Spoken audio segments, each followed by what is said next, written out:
तम गुह्याद गुह्यतरम मया विमृशे तदशेषेण यथेच्छसी तथा कुरु। भगवंताच्या कृपेने, सर्व संतांच्या आशीर्वादाने, पुण्यसलीला इंद्रायणी मातेच्या पावन तीरावर संजीवन समाधिस्थ ज्ञानोबरायांच्या या अलंकापूर नगरीमध्ये गणेश भगवंताच्या या पवित्र अशा प्रांगणामध्ये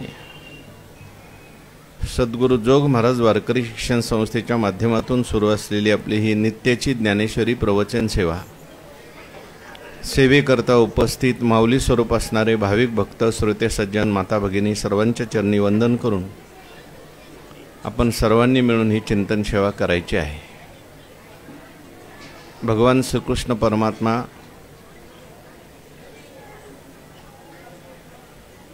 अर्जुनांचं निमित्त करून दिव्य असा गीतेचा उपदेश करतात आणि हा गीतेचा उपदेश ज्ञानेश्वर महाराजांनी ज्ञानेश्वरीच्या माध्यमातून सुलभ रीतीने आपल्याला सांगितलेला आहे। 18व्या अध्यायाचा विचार सुरू आहे। 18व्या अध्यायातील 63 क्रमांकाच्या श्लोकाचं चिंतन आज आपल्याला करायचं आहे। भगवान गणरायांचा चालू असलेला हा उत्सव भगवान परमात्मा त्या ठिकाणी आपल्या भक्तांच्या करता अनेक अवतार धारण करतात आणि आपल्या भक्तांचा उद्धार करतात। भगवान परमात्मा अर्जुनांना महत्त्वाचा उपदेश करत असताना, शेवटचा उपदेश करत असताना सांगतात, तमेव शरणं गच्छ सर्व भावेन भारत तत्प्रसादात पराम शांतीन स्थानम प्राप्स्यसि शाश्वतम। भगवत शरणागती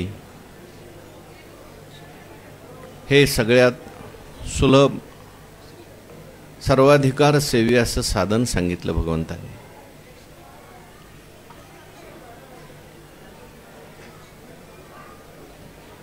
भगवान परमात्म्याला शरण जर गेलं, तुकोबाराय सुद्धा म्हणतात, म्हणोनी शरण जावे सर्व भावे देवाशी, तो हा उतरील पार भव दुस्तर नदीचा।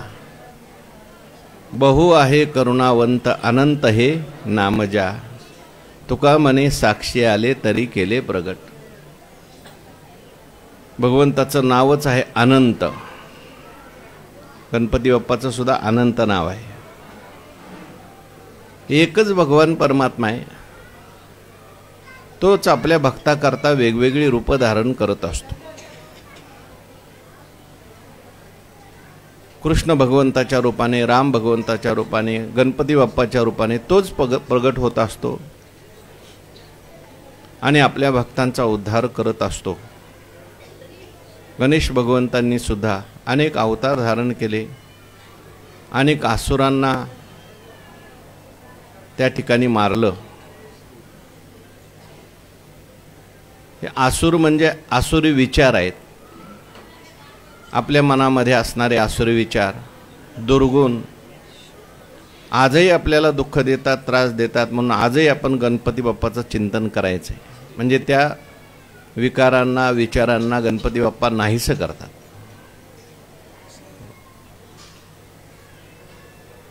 जे विचार आपल्याला त्रास देतात, जाळतात, गणपती बाप्पाने अनलासूर जो होता त्याला मारलं। अग्नीच्या रूपामध्ये असलेला हा असुर सगळ्यांना त्रास देतो, सगळ्यांना जाळत सुटतो। गणपती बाप्पांची सर्वांनी प्रार्थना केली म्हणून गणपती बाप्पाने त्याच्याबरोबर युद्ध केलं आणि त्या अनलासुराला गिळूनच टाकलं आणि त्याच्यामुळे गणपती बाप्पाचा खूप अंगाचा दाह झाला। तो दाह शांत करण्याकरता भगवान महादेवांनी गणपती बाप्पांच्या मुखावर, आपल्या मस्तकावर चंद्र ठेवला, म्हणून त्यांना भालचंद्र नाव प्राप्त झालं। त्यांच्या कंठामध्ये, त्यांच्या कमरेला अनेक सर्प बांधले आणि अनेक ऋषीमुनींनी दुर्वा त्यांना त्या ठिकाणी अर्पण केल्या। त्या दुर्वेच्या सानिध्याने त्या सर्पाचं जे अनलासुराचा जो अग्नी, त्याच्यापासून त्यांना शीतलता प्राप्त झाली। म्हणजे स्वतः त्या ठिकाणी त्रास सहन करून आपल्या भक्तांचा उद्धार गणपती बाप्पाने केला.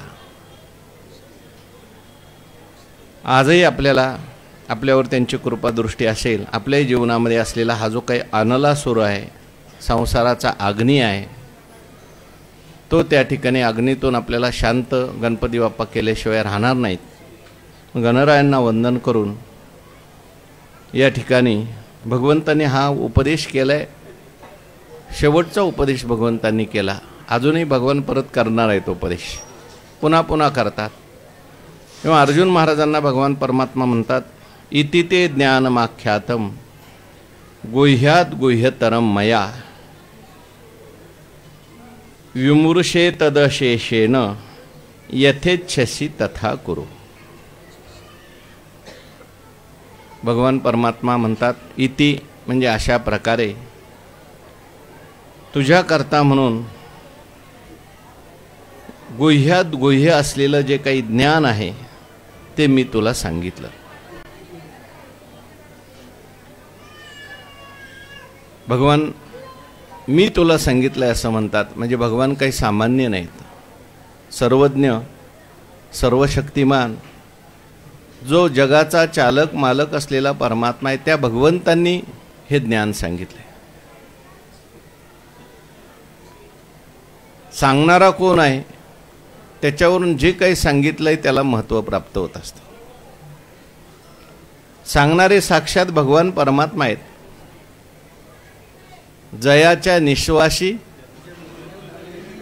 जन्मले वेदराशी, तो सत्य प्रतिज्ञेशी पैजेशी बोलिला स्वमुखे. बाप बाप ग्रंथ गीता, जो वेदी प्रतिपाद्य देवता, तो श्रीकृष्ण वक्ता जे ग्रंथी म्हटलंय. भगवान परमात्मा वक्ता आहे. बाप बाप ग्रंथ गीता म्हटलेलं आहे. म्हणजे जगड्या शास्त्र भगवंताच्या आश्रयाने राहतात. भगवान परमात्मा हा सगळ्या शास्त्रांचं जन्मस्थान आहे. शास्त्र योनित्वात असं ब्रह्मसूत्रात सूत्र आहे. तो भगवान परमात्मा आपल्याला सांगतोय. भगवंताच्या मुखातलं हे वाक्य आहे. म्हणून गीतेचं एक एक अक्षर म्हणजे इतकं महत्त्वाचं आहे. ते भगवंताच्या मुखातून आलेली वाक्य. स्वमुखे आपण सांगेतो श्री विष्णू, श्री गीता हा प्रश्न अर्जुनेश. म्हणून बाबा मी तुला सांगतोय,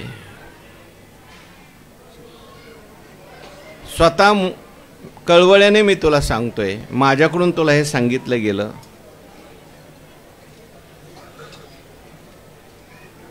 काय सांगितलं? भगवान म्हणतात, गुह्यात गुह्यतरम ज्ञानम आख्यातम. एक आहे गुह्य आणि दुसरं आहे गुह्यतर. गुह्य कशाला म्हणतात? जे लपवून ठेवलेलं असतं त्याला काय म्हणतात? गुह्य म्हणतात. काही गोष्टी लपवून ठेवावे लागतात.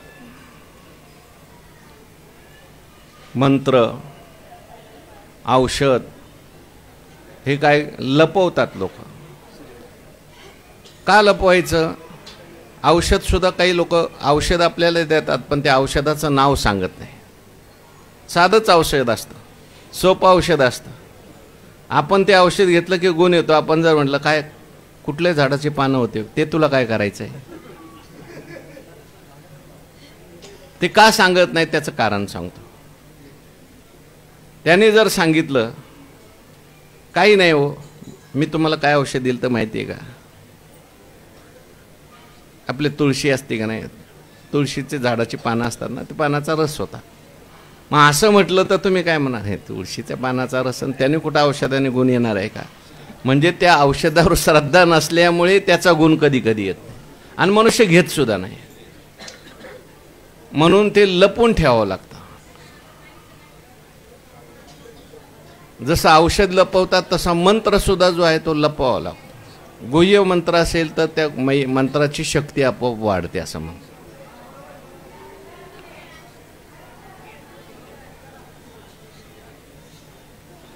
एका श्रीगुरूंनी एका माणसाला रामनामाचा उपदेश केला. आणि रोज हा रामनाम घेत जा म्हणे. रोज तू कमीत कमी एक 10 माळा 20 माळा करत जा, 16 माळा तरी करत जा. 108 मानेची माळ. विचारलं बाबा करतो का? करतो, कधी करत नाही म्हटलं, होतं कधी होत नाही. गुरुच्या लक्षात आलं आपण याला सगळं उघड सांगितलं, उघडा मंत्र जाणा, आणि काही नियम सांगितले नाही.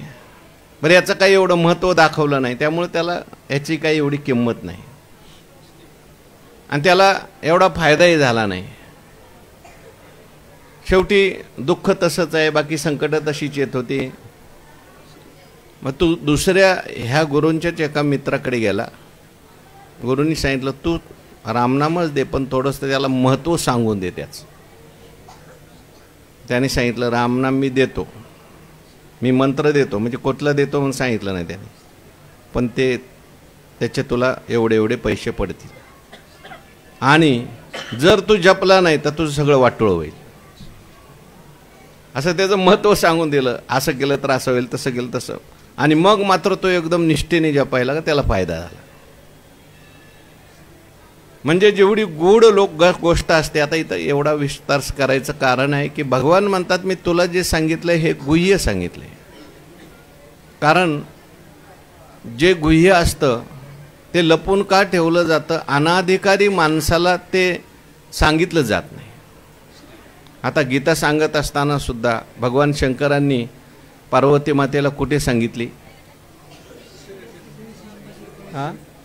शिरसिंधूच्या परिसरी शक्तीच्या कर्णकुहरी नेनोकै श्री त्रिपुरारी सांगितले. जे एकांतात नेऊन सांगितलं, कारण महत्वाचं आहे. म्हणून हे जे ज्ञान आहे भगवान परमात्मा म्हणतात मी तुला सांगितलं हे बाबा गुह्य ज्ञान आहे. हे सर्वस्व आमचे गूढ दाविले तुझं उघड, आता इंद्रिया देवोनी कवाड हृदयी भोगी. कोणालाही अजून सांगितलं नव्हतं. जवळचा जरी असला तरी सुद्धा ऐकण्याची त्याची इच्छा आहे का? त्याची श्रद्धा आहे का? जिज्ञासा आहे का? तरच सांगितलं पाहिजे, नाही तर मग याचं महत्त्व कळत नाही. घरातला असला म्हणून काय झालं? भगवान म्हणतात माझ्या घरातल्यांना मी सांगितलं नाही. न सांगेची पितया वसुदेवाशी, जे न सांगेची माता देविकेशी, बळीभद्राशी, ते गुह्य अर्जुनेशी बोलत. म्हणून गुह्य भगवान म्हणतात. आता इथं नुसतं गुह्य म्हटलं नाही, काय म्हटलंय? गुह्यात गुह्यतरम. पहिलं गुह्य, दुसरं गुह्यतर आणि तिसरं गुह्यतम. गुह्य काय आणि गुह्यतर सांगितलं म्हणतात. अजून गुह्यतम सांगायचंय, म्हणजे याचा अर्थ गुह्य सांगितलंय आणि गुह्यतर सांगितलंय. तर गुह्य काय सांगितलं? मागच्या श्लोकामध्ये जे सांगितलंय ते गुह्यतर आहे. त्याच्या अगोदर जे सांगितलंय ते गुह्य आहे. काय गुह्य आहे? तर आपल्या वाट्याला आलेलं कर्म करायचं, पण कर्म करत असताना ते कर्म कशा पद्धतीने केलं पाहिजे या संबंधी जे भगवंतांनी ज्ञान सांगितलं ते म्हणतात गुह्य आहे. कर्म तर करायचं आहे, कर्म सोडायचं नाही, परंतु ते कर्म करत असताना कर्तृत्व अभिमान आणि फलाची आसक्ती सोडून ते कर्म करायचे. हे जे आहे कर्मासंबंधी गुह्य आहे, गुह्यता आहे. कर्मासंबंधी गुपित आहे. कर्मे कर्मबद्धता मुमुक्षु सोडविले पंडुसुता, जैसा रसरीती मरता राखला विषय. कर्म करत करतच कर्मातून मुक्त व्हायचं.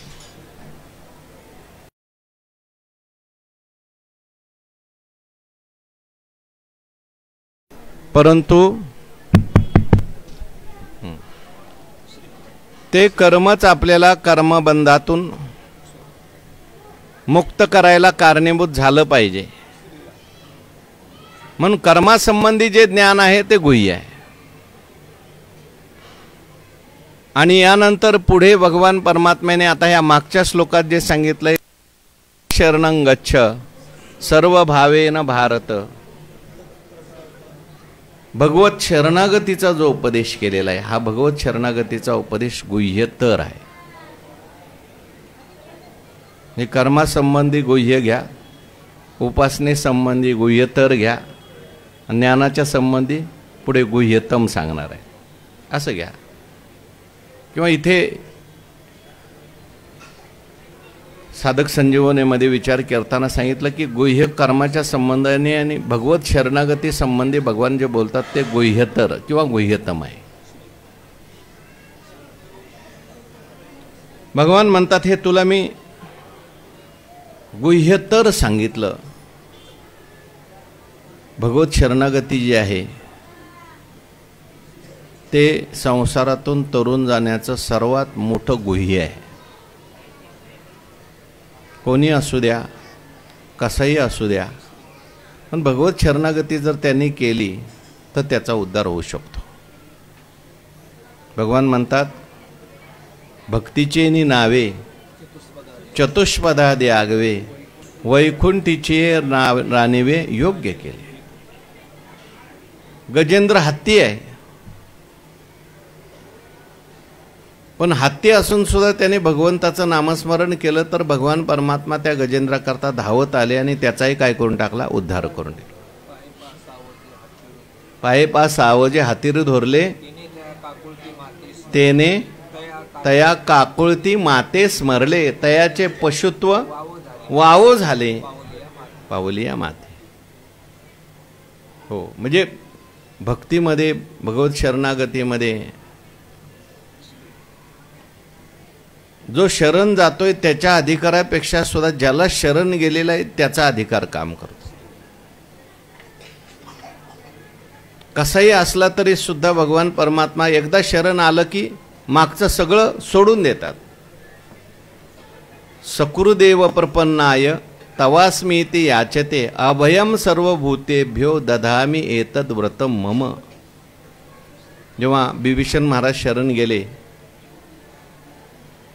तेव्हा भगवंताने रामप्रभूंनी सगळ्यांना विचारलं, सुग्रीवाला विचारलं, बाबा हे शरण आलेले आहेत बिभीषण महाराज, यांना शरण घ्यायचं का नाही घ्यायचं.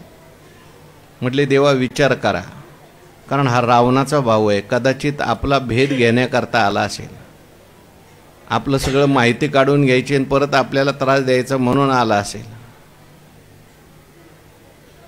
आणि मग हनुमंतरायाला विचारलं घ्यायचं का यांना शरण. हनुमंतराय म्हटले काय नाही, डोळे झाकून घ्या म्हटले.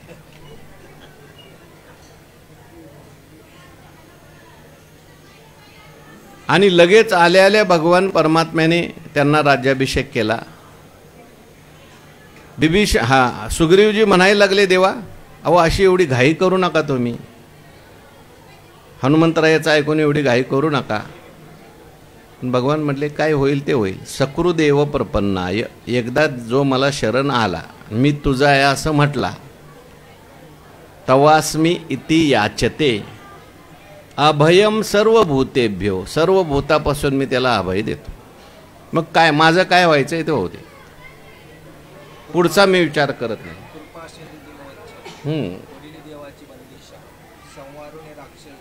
शरणागत रक्षिला, रक्षण शब्दाचा अर्थच, आपलं शरण शब्दाचा अर्थच असा आहे. शरण जाणे यासाठी जो धातू आहे त्या धातूचे अर्थ आहेत गृह रक्षित्रो. शरण जायचं म्हणजे काय करायचं आहे तर देवाला आपलं घर बनवायचं आहे आणि देव आपला रक्षण करणारा आहे असा निश्चय करायचा म्हणजे शरण जाणं. आपलं कायमचं घर देवच आहे, दुसरं कोणीच नाही, आश्रय देवच आहे असा निश्चय करायचा. बाकीचं जे आहे घर म्हणा किंवा बाकीचं देह नावाचं घर आहे, लौकिक घर आहे किंवा इतर ते आश्रय असतात हे कायम राहणारे आश्रय नाहीत. म्हणून आपलं मुख्य घर जर कोणतं असेल तर तो परमात्मा आहे. म्हणून तुकोबाराय म्हणतात निरंजनी आम्ही बांधिले घर किंवा ज्ञानदेवा घर चिदानंद. आणि तो परमात्माच माझं रक्षण करणारा आहे असा निश्चय पाहिजे. शरणागता वज्रपंजर अभयदाना तू उदार, सकळ देवा तू अगोचर, होसी अविकारा विनाश.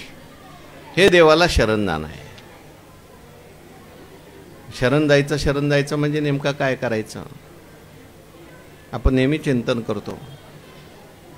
अनुकूल्यस्य संकल्प प्रातिकूल्यस्य वर्जनम, रक्षस्यति इति विश्वासो, गुप्तृत्वे वर्णम तथा कार्पण्यम आत्मनिक्षेप, षड्विधा शरणागती. देवाला जे आवडते ते करायचं, देवाला आवडत नाही ते सोडून द्यायचं. देव रक्षण करणारा आहे असा विश्वास ठेवायचा. कार्पण्यम दीनता देवासमोर ठेवायची. आणि आत्मनिक्षेप हा शेवटची शरणागती. आपला जीवभाव सुद्धा देवाला समर्पित करायचा. तेव्हा अशा प्रकारचं हे जे शरणागतीचं गुह्य आहे ते भगवान म्हणतात मी तुला काय झालं सांगितलेलं आहे. आता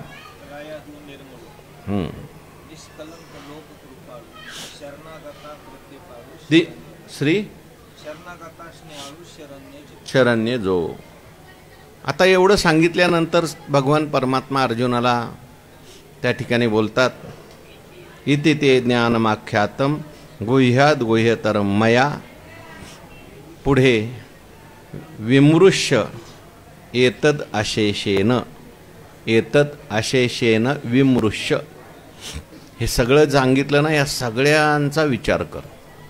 म्हणजे आता सुरुवातीपासून ते पार शेवटपर्यंत जे काही सांगितलं ते सगळ्याचा विचार कर. अशेषेनं शब्द वापरला आहे. तुला मी कर्म सांगितलं आहे, उपासना सांगितली, ज्ञानही सांगितलं आहे, काय महत्त्वाचं आहे हे सांगितलं आहे, तुझा अधिकार कशात हेही सांगितलं आहे. कारण निश्चय करायचा असेल तर पूर्ण सगळा उपक्रम उपसंहारापासून विचार करावा लागतो. कुठलं एक प्रवचन ऐकलं निर्णय घ्यायचा चुकीचं आहे. गाथ्यातला एकच अभंग ऐकला आणि लगेच असाच निर्णय घेतला. हो, एक जण म्हणला काहीच करत नव्हता, व्यापार नाही, नोकरी नाही, धंदा नाही, काही नाही. त्याला विचारलं तू काहीच करत नाही. तो म्हणला तुकाराम महाराजांनी लिहून ठेवले ठेविले अनंते तैशी ठाईचा वैसोनी. हे सगळा विचार करून निर्णय नाही घेतला. सगळा विचार केला तर मग लक्षात येईल तुकाराम महाराजांनी किती उपदेश केला आहे. तुकाराम महाराज म्हणतात जवळ हे सकळ सिद्ध आहे. तेच तुकाराम महाराज म्हणतात तीर्थी धोंडा पाणी. म्हणजे सगळ्याचा विचार करायचा आहे आणि मग निर्णय घ्यायचा आहे. तसं भगवान म्हणतात गीतेत तुला मी आता हे सगळं सांगितलंय. आता 18वा अध्याय चाललाय. 18व्या अध्यायातला हे श्लोक कितवा चाललाय आता 63. या सगळ्याचा तू विचार कर. विमृश्य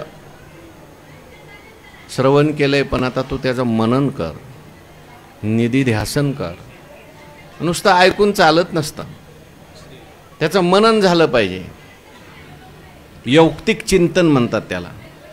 हे कशा करता सांगितलंय, माझा आणि याचा काय संबंध आहे. अनात्माकार वृत्तीचा त्याग करायचा आहे, आत्माकार वृत्ती करायची. अनात्माकार वृत्ती करता ज्या काही युक्ती आहेत, आत्माकार वृत्ती करता साधक वृत्ती, अनात्माकार वृत्ती करता बाधक युक्ती, त्या घ्यायच्यात आणि मग त्याचं चिंतन करायचं आहे अशेषेनं. आणि पुढे भगवान म्हणतात सगळा विचार कर आणि शेवटी आता म्हणतात यथेच्छसी तथा करू. असं एकदम भगवान बोलले नाहीत बरं का. अगोदर 9व्या अध्यायापासून सुरुवात केली आहे. गुह्य सांगतो असं नीट लक्ष देऊन ऐक वगैरे. आता श्लोक बघा कोणते कोणते मला आठवत आहेत, तुम्हाला आठवतील सांगत आहेत. हां, राजविद्या राजगुह्यम पवित्रमिदम उत्तमम प्रत्यक्षावगमम इदम तु ते गुह्यतमम प्रवक्ष्याम्यनसूयवे. मी तुला सांगतो पण ते गुह्यतम आहे. साधक संजीवनीमध्ये विचार करताना असा विचार केला की तिथे देवाची सामान्य कृपा आहे. कुठे वक्ष्यामी हितकाम्या, वक्ष्यामी हितकाम्या मी तुला हां भूये व महाबाहो शृणु मे परम वच हां वक्ष्यामि हितकाम्य सामान्य कृपा आहे म्हटले. पुढे भगवान परमात्मा आता या अगोदरच्या श्लोकामध्ये असं बोलले, न श्रोष्यसी विनंक्षेश. माझं जर तू ऐकलं नाही ना बाबा तर तू काय होशील, नष्ट होशील. म्हणजे थोडं आता भगवान परमात्मा अर्जुनावर काय झालेले आहेत, रागावलेले आहेत. अगोदर श्रद्धेने सांगितलं जातं, प्रेमाने सांगितलं जातं. देवाच्या अंतःकरणात कृपाळुता आहे, दयाळुता आहे सगळ्यांच्या विषयी. पण देवाच्या लक्षात आलं, आता अर्जुन कदाचित ऐकत असतील पण देवाला माहिती आहे असे बरेच अर्जुन आहेत हे आपलं ऐकत. पुन्हा पुन्हा सांगावं लागतं, पुन्हा पुन्हा सांगून तळमळीने सांगतायत. बरं युद्ध चालू आहे अशा प्रसंगात सांगतायत. पण एवढं सांगून सुद्धा प्रतिक्रिया समोरच्या माणसाची काय आहे, काय फरक पडला का समोरच्या माणसात. देवाने पाहिलं अजून अर्जुन महाराजांच्या चेहऱ्यावर काय एवढा भाव दिसलेला नाही, निश्चय झालेला अजून काही दिसला नाही. मग भगवान परमात्मा थोडासा सावधानतेचा इशारा देऊन बोले, न श्रोष्यसी, माझं ऐकणार नाही ना बाबा, विनंक्षेश. ही देवाची त्यांनी सांगितलं विशेष कृपा आहे. साधक संजीवनी सामान्य कृपा, विशेष कृपा, आणि आता या श्लोकात देवाची अत्याधिक कृपा आहे. शेवटी भगवान परमात्मा म्हटले, यथेच्छसी तथा कुरु. आता सगळं सांगून झालं, प्रेमाने सांगितलंय, रागावून सांगितलंय, भीती दाखवून सांगितलंय. आणि एवढं सांगून जर तुला जसं आता तू माझं ऐकणार नसेल तर जसं करायचंय तसं कर. यथेच्छसी तथा कुरु म्हटल्यानंतर मात्र अर्जुन महाराज थोडेसे घाबरले. कारण मरणाची सुद्धा भीती अर्जुन महाराजांना नाही. पण आता ज्या अर्थी देव मला म्हणतात तुला कसं करायचंय ते कर, त्या अर्थी देव आता मला सोडण्याच्या तयारीत दिसतात. देवाने आपल्याला सोडणं म्हणजे सगळ्यात मोठं संकट. म्हणून ही देवाची शेवटची कृपा की देव म्हणतो आता त्यांनी सांगितलं की तुला जसं करायचंय ना बाबा आता तसं कर. हा एक भाव सांगितला. किंवा आतापर्यंत भगवंतांनी अर्जुनाला त्या ठिकाणी बुद्धी दिली बरं का. माणसाला जसं करायचंय तसं कर कधी म्हणावं, त्याला सगळं आधी शिकवावं. आणि मग आपला आग्रह ठेवू नये, त्याला सत्सद विवेक बुद्धी द्यावी. आणि बुद्धी दिल्यानंतर सांगायचं आता बाबा तुला जसं करायचंच. त्याला काही शिकवलंच नाही, त्याला चांगलं माहिती नाही, वाईट माहिती नाही. आणि पोराला म्हणले तुला जसं करायचंय तसं कर, तो नक्कीच चुकीचं करणार. पण आता देवाला खात्री आहे आता माझा अर्जुन काय झालाय, शहाणा झालाय. आता याला मी काही कर म्हटलं तरी तो बरोबर योग्य निर्णय घेणार. म्हणून यथेच्छसी तथा कुरु, जसं तुला इच्छित वाटतंय तसं कर.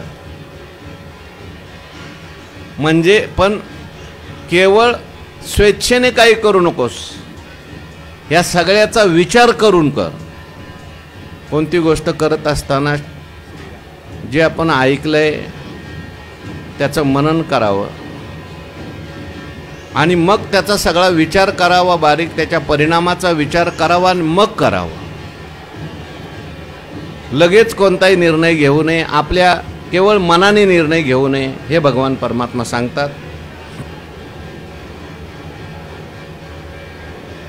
कोण ऐकतो ते जा ना, सांगून ये, सांगून ये, सांगू 2 मिनिटात नाही ऐकतात, सांगतात. प्रवचन चाललंय फक्त सांगितलं की थांबतील.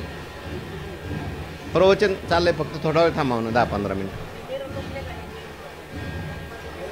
अहो प्रयत्न करायला काय हरकत आहे आपल्याला. नाही झालं तर नाही झालं. हे गीता माझी विख्यात, सर्व वाङ्मयाचे मथित, आत्मा जेने हस्तगत. पुढच्या वर्षी लक्षात ठेवा 3 ते 4 घ्यायचे आज. हे गीता नाम विख्यात सर्व वाङ्मयाचे मथित आत्मा जेने हस्तगत रत्न होय. भगवान परमात्मा म्हणतात, आता मी तुला जे काही गुह्यात गुह्य सांगितलं हे काय आहे? काय गुह्यात गुह्य सांगितलं म्हटले, हे गीता नामे विख्यात. गीता नावाने प्रसिद्ध आहे आणि सर्व वाङ्मयाचे मथित. सगळ्या वाङ्मयाचं मथित सांगितलंय मी तुला, सार सांगितलंय. गीता म्हणजे काय? सगळी वाङ्मय जे आहेत, सगळी शास्त्र आहेत, त्या सगळ्या शास्त्राचं सार गीता आहे. बोलावया हे शब्द ब्रह्माचे मथिते व्यासप्रज्ञेचे निहाते निवडून काढिले आयते सार आम्ही. शब्द ब्रह्म म्हणजे वेद. त्या वेदातलं सगळं सार भगवान परमात्म्याने त्या ठिकाणी व्यासप्रज्ञेचे हाते निवडून काढिले मथुनी काढिले आयते नवनीत आहे. व्यास महाराजांची बुद्धी हीच कोणी रवी आहे आणि वेद घुसळून हे लोणी काढलेलं आहे.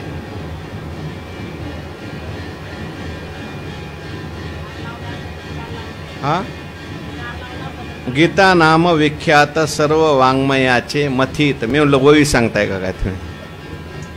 गीता नाम विख्यात सर्व वाङ्मयाचे. गीता हे सार आहे. सगळ्या वेदाचं सार गीता आहे, सगळ्या शास्त्राचं सार गीता आहे. असे अनेक प्रमाण आहेत. ना तरी शब्द ब्रह्म ब्रह्माब्धी मथलिया व्यास बुद्धी निवडले निरवधी नवनीत आहेत. म्हणून गीता नाम विख्यात. या गीतेच्या नामाने विख्यात आहे, प्रसिद्ध आहे. सामान्य गीता नाही,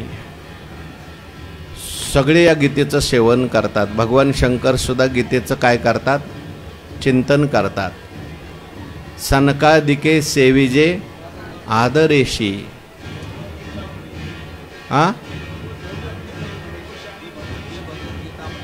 गीता भगवद्गीता म्हणजे ब्रह्मेशाने प्रशंसिजे सनकादिके सेविजे आदरेशी.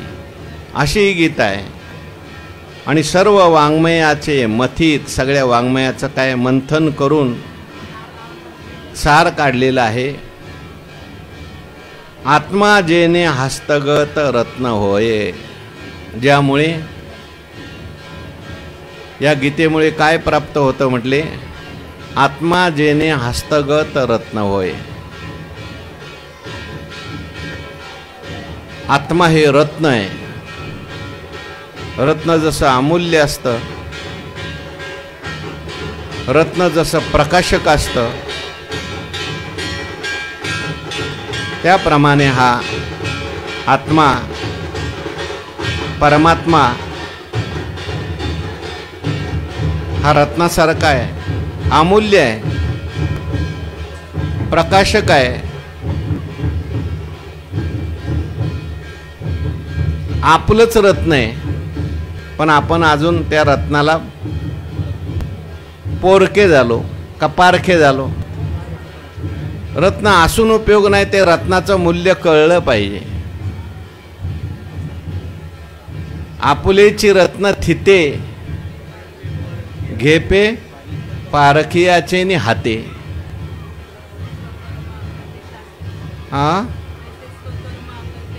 हो, अहो रत्न आहे, एवढं अमूल्य रत्न घरात पडलंय, पण त्याने ते रत्न काय केलं?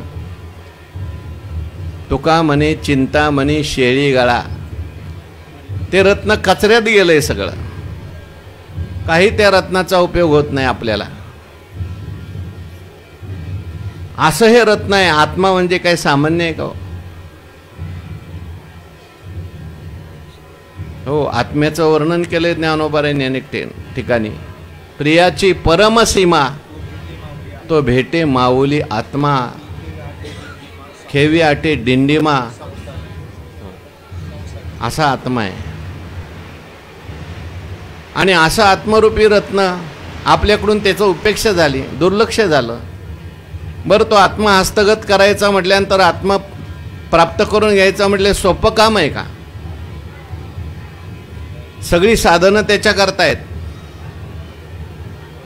संतांच्याकडे जावं लागतं, साधनं करावी लागतात, चित्तशुद्धी लागते, चित्त स्थिर लागतं. परंतु ही गीता अशी आहे म्हटले आत्मा जेने हस्तगत रत्न होय. आत्मा जो आहे असा त्या ठिकाणी प्राप्त होतो. करतळावळी वाटोळा डोलत देखिजे आवळा तैसे ज्ञान आम्ही डोळा दाविले तुझ.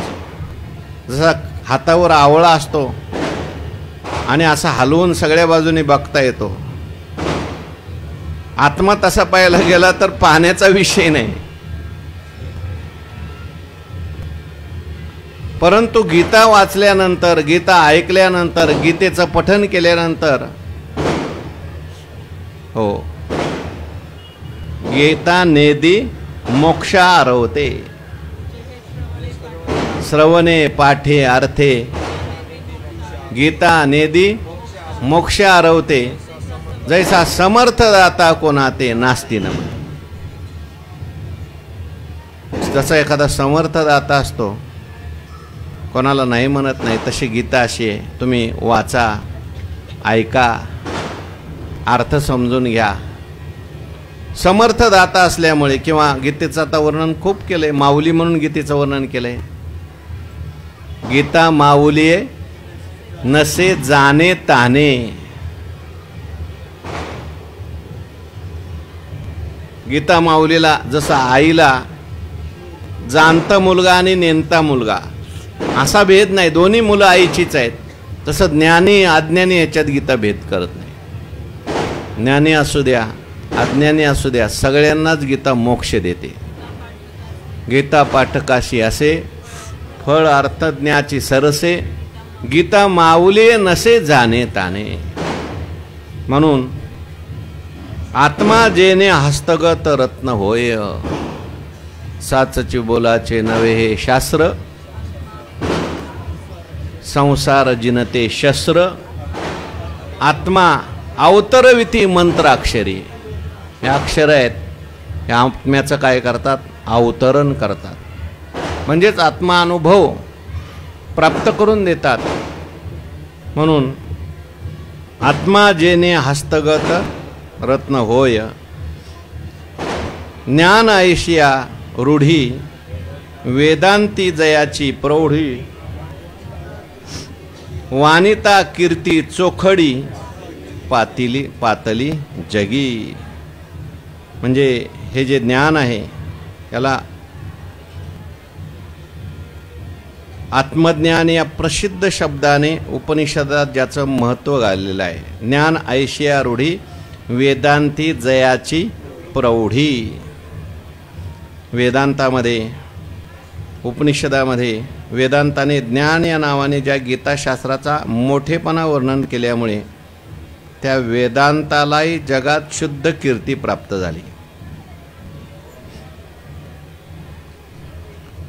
ज्ञान ऐशिया रूढी वेदांती जयाची प्रौढी. वेदांतामध्ये ज्याला ज्ञान ज्ञान म्हटलेलं आहे ते ज्ञान पैगा बरवे. जरी मनी अथी आणावे तरी संताया वजावे सर्वसे. ज्ञानाचं खूप मोठं महत्त्व गायलंय वेदांतामध्ये. ज्ञाने वाचून एके उपाय करशी जितुके. वृते ज्ञाना न मुक्ती म्हटलंय. ज्ञाने विना मोक्ष नाही हा सिद्धांत असं त्या ठिकाणी वेदात सांगितलं. वेदांती जयाची प्रौढी. ज्याला ज्ञान ज्ञान म्हटलंय आणि वेदांतात ज्याचं वर्णन केलेलं आहे ज्या ज्ञानाचं, वानिता कीर्ती चोखडी पातली जगी असं जे ज्ञान आहे त्या ज्ञान या नावाने ज्या गीताशास्त्राचा मोठेपणा वर्णन केला त्यामुळे वेदांताला जगात शुद्ध कीर्ती प्राप्त झाली असा मामांनी अर्थ केलाय बरं का. म्हणजे ह्या वेदांताला सुद्धा जगामध्ये कीर्ती प्राप्त झाली.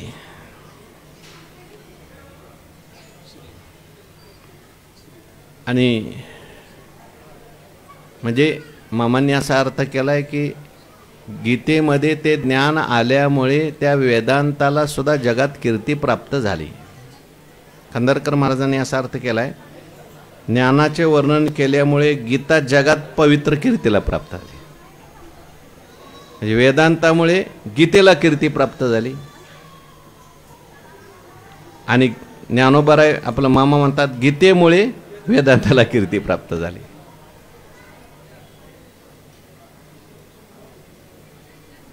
वानिता कीर्ती चोखडी पातली जगी. या ठिकाणी कीर्ती प्राप्त झालेली आहे. ज्ञानाला कीर्ती प्राप्त झाली. नाही तर ज्ञानाला कोणी विचारत नव्हतं. ज्ञानाला कोणी विचारत नव्हतं.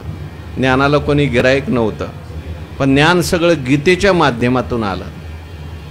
आणि गीतेच्या माध्यमातून ज्ञान भगवंताने एकदम सोपं करून सांगितलं. म्हणून आज ज्ञानाला सुद्धा काय झाली, कीर्ती प्राप्त झाली. ज्ञान जगात प्रसिद्ध झालं. कोणतं ज्ञान, काय त्या ज्ञानाचं स्वरूप आहे. बुद्ध्यादिके डोळसे हे जयाचे का कडवसे. मी सर्व दृष्टाही दिसे.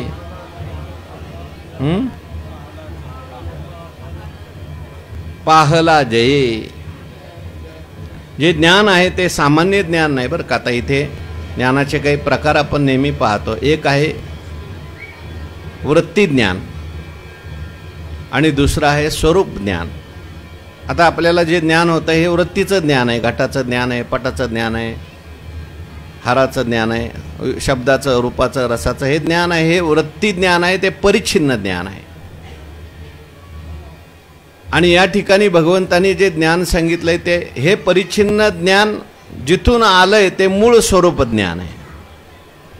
ज्ञातृज्ञाविहीन नुसदेची जे ज्ञान सुखा भरले गगन गाळीव जायशी. असं ज्ञान आहे की ते ज्ञान प्राप्त झाल्यानंतर आत्यंतिक दुःखाची निवृत्ती होते, परमानंदाची प्राप्ती. त्या ज्ञानाच्या समोर ही बाकीची ज्ञान आहेत ती सगळी स्वप्नवत ठरतात. ते ज्ञान प्राप्त झाल्यानंतर लहान मोठा असा भेद राहत नाही. हे आगवीचे ज्ञाने केली येणे स्वप्ने वातोर्मी गगने गिळजित असते. हे ज्ञान प्राप्त झाल्यानंतर लहान मोठा असा भेद राहत नाही. ते ज्ञान आपल्याला मोक्ष प्राप्त करून देतं. लावणी बैसवे पाठी मोक्ष श्रियेच्या. जे जाणतले यासाठी संसार संसाराच्या काठी. हो, जे जाणणे साने मोठे उरोने दे. जे ज्ञान झाल्यानंतर काही प्राप्त करायचं शिल्लक राहत नाही. जे जाणतल्यावर होते काहीचे जाणणे नाही जेथे आणि तयार. हे ज्ञान आहे. म्हणून ते कसं ज्ञान आहे, काय त्या ज्ञानाचं स्वरूप आहे म्हटले बुद्ध्यादिके डोळसे हे जयाचे का कडवसे. आणि मी सर्व द्रष्टाई दिसे पाहला जये. ते हे गा आत्मज्ञान. तर ज्ञानोबारायांनी गुह्यात गुह्यतरचा अर्थ ज्ञान केलाय बरं का. कसं आहे ते ज्ञान म्हटले बुद्ध्यादिके डोळसे हे जयाचे का कडवसे. बुद्ध्यादिक, बुद्धी इंद्रिय आदी करून आपल्याला हे सगळं ज्ञान होतं. हे डोळसे आहेत, हे ज्ञान करून देणार आहेत आपल्याला.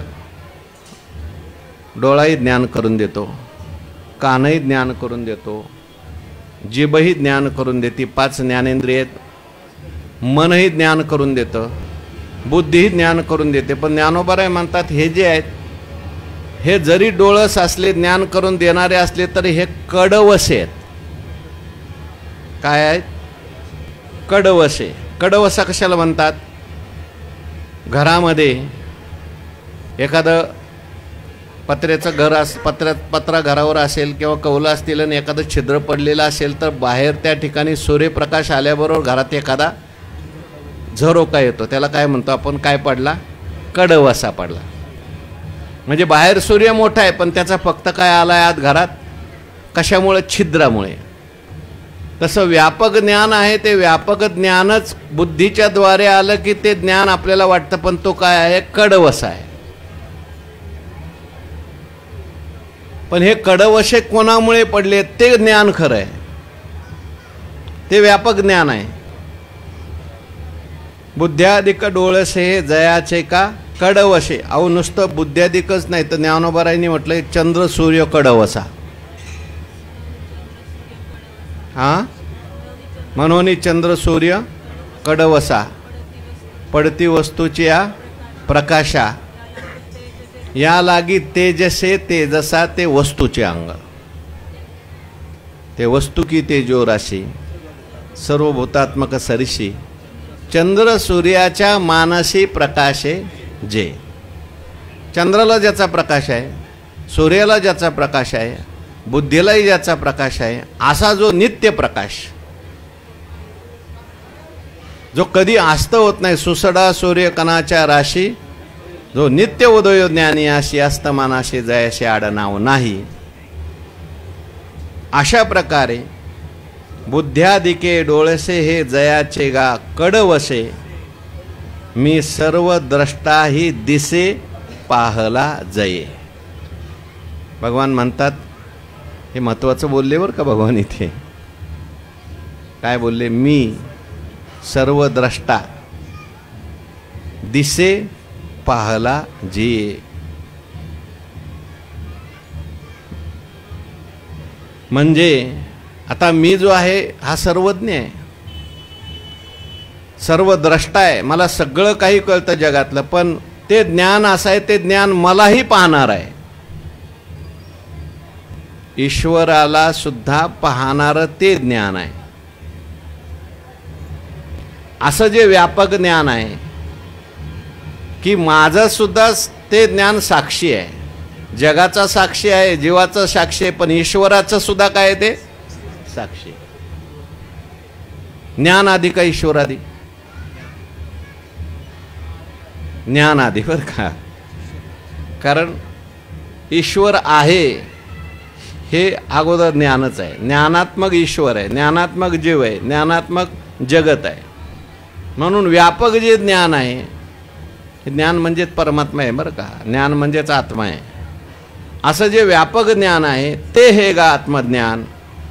मज गौप्याचेही गुप्त धन, परी तू मनोनी आन केवी करू. आता हे आत्मज्ञान आहे, मज गौप्याचेही गुप्त धन. हे ज्ञान गुप्त आहे, कोणालाही सांगत नव्हतं. हे ज्ञान जे आहे ते फार गुप्त आहे आणि धन आहे. ते काय म्हणतात? मज गौप्याचेही गुप्त धन.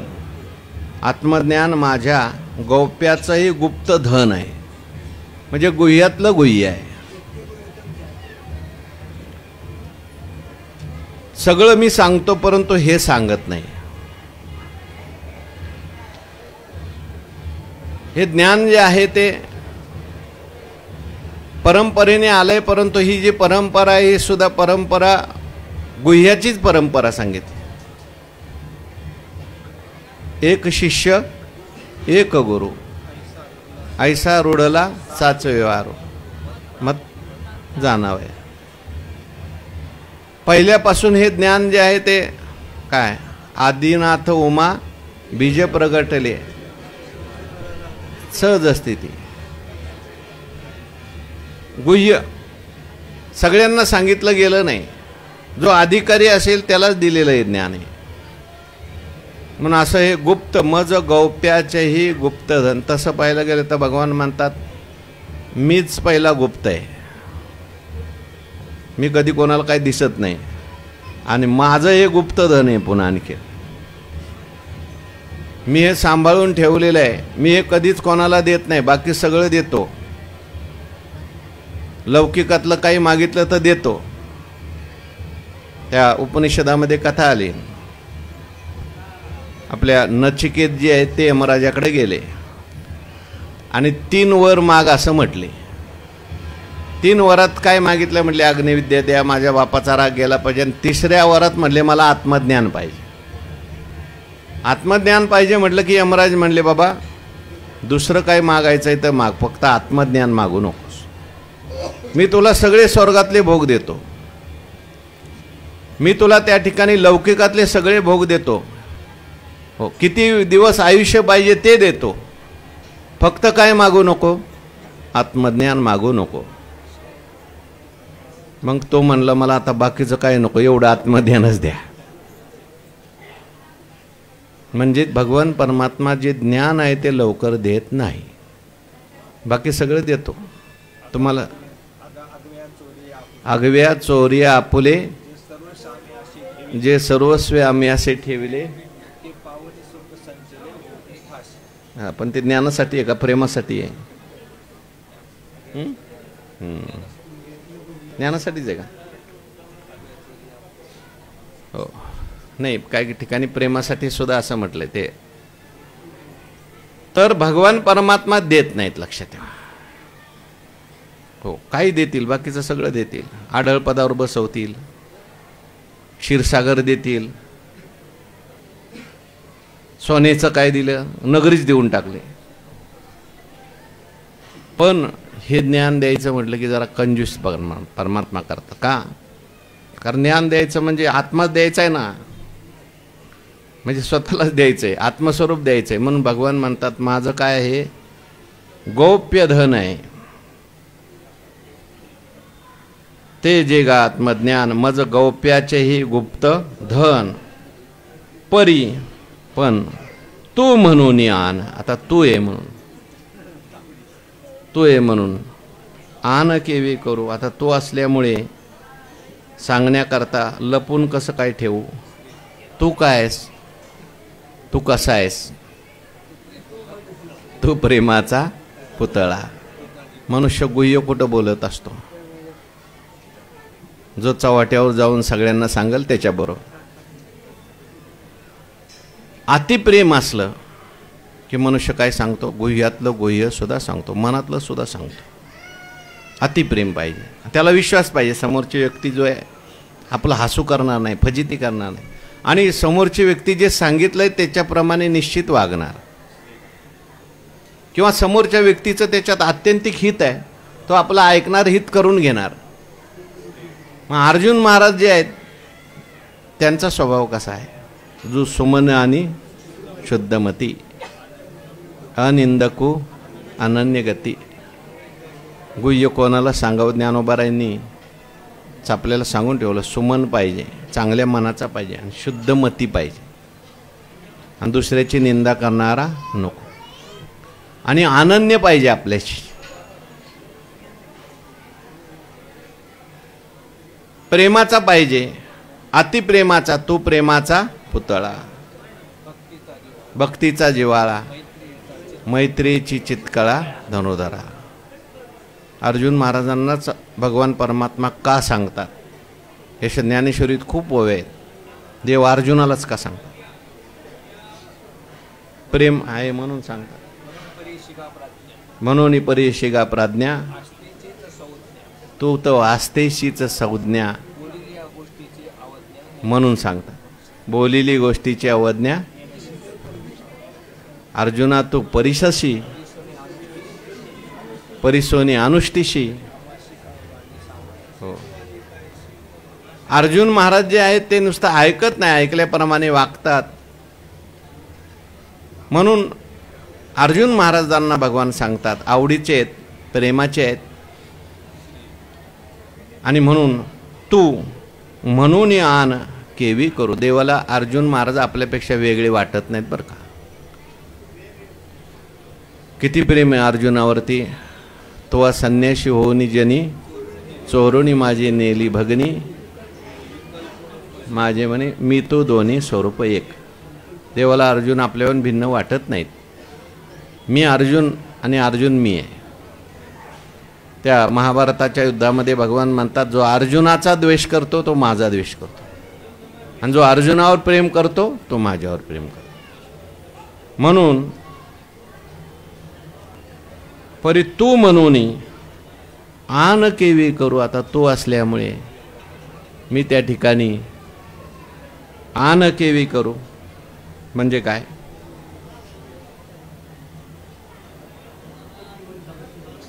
प्रतारणा कशी करावी? तू माझा सखा असल्यामुळे मी दुसरं कसं काय करू शकतो, म्हणजे न सांगणं कसं काय करू शकतो? मी सांगतोय तुला बाबा. या कारणे गा पांडवा, आम्ही आपला हा गुह्य ठेवा. तुझ दिधला कनवा, जा कळिले पणे. याकरता अर्जुना, आम्ही आपला हा गुह्य ठेवा. तुझ दिधला कनवा. कनवा म्हणजे दयेने करुणेने मी जाकळिलो, मला करुणा आली. मनोनी नारायणा करुणा आली. देवाला करुणा येते सगळ्यांची. बुडत आहे जन न देखावे डोळा. आपल्या भक्तांना झालेलं दुःख अर्जुना देवाला पावत नाही. म्हणून देवाला घाई झाली. आता हा अर्जुन शोक करतोय, दुःख करतोय, माझा भक्त म्हणवतोय, संसारामध्ये त्याला दुःख होतंय, हे देवाला काय पाहवत नाही.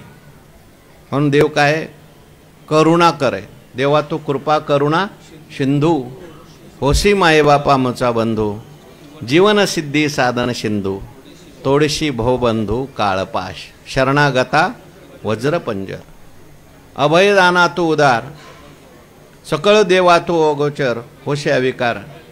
पुढं काय? भागली स्तुती करता फार. हो.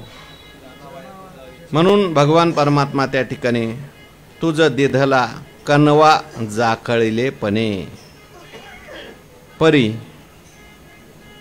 भुलली ओरसे, माय बोले बाळोद्देशे, प्रीती ही परी तैसे न करूची हो. याही ओळीचा विचार करायचा आहे उद्याच्या प्रवचनात. पुंडलिक वरद हरी विठ्ठल श्री ज्ञानदेव तुकाराम. विठ्ठल विठ्ठल विठ्ठल विठ्ठल विठ्ठल. पुंडलिक वरद हरी विठ्ठल श्री ज्ञानदेव